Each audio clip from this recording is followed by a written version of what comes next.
My name is Christina, this is my husband Terrence, and this is our son Kellen.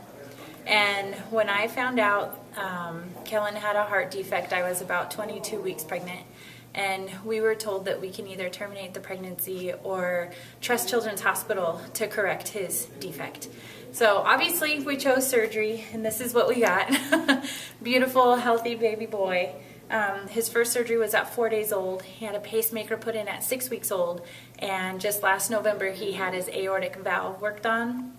He's going to need a whole valve replacement at some point, and so until then we're relying on Children's Hospital for all the monitoring, x-rays, EKGs, ultrasounds, just anything and everything they can do to make sure that he stays safe.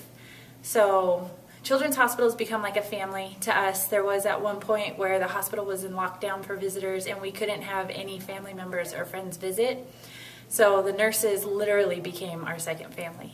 And we've seen some of the NICU nurses get married and have kids of their own in the 2 months that we were there. So we still go back for visits. But what we're asking is for donations to help kids like Kellen or other cardiology kids and just kids in the hospital in general.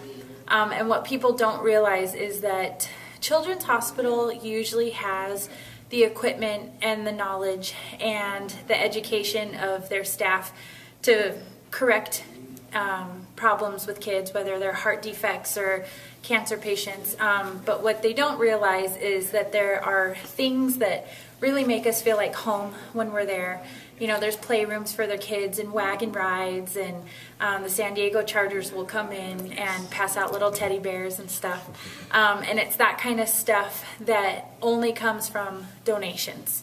So one of my favorite stories is when Kellen was about 3 weeks old. I walked into his NICU room one day and he had a little music light thing hanging in his crib, and it was the exact same one that we had registered for on our baby registry.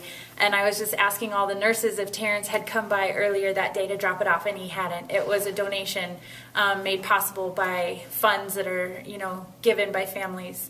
And that just made it feel like home. You know, the exact same little lullaby thing that we had registered for ended up in his crib because he wasn't using his crib for the first 2 months of life. So, you know, it's just little stuff like that that you don't realize that the hospital provides for families like us. And with your donation, it can provide more because we are going to be there probably at least until he's 18.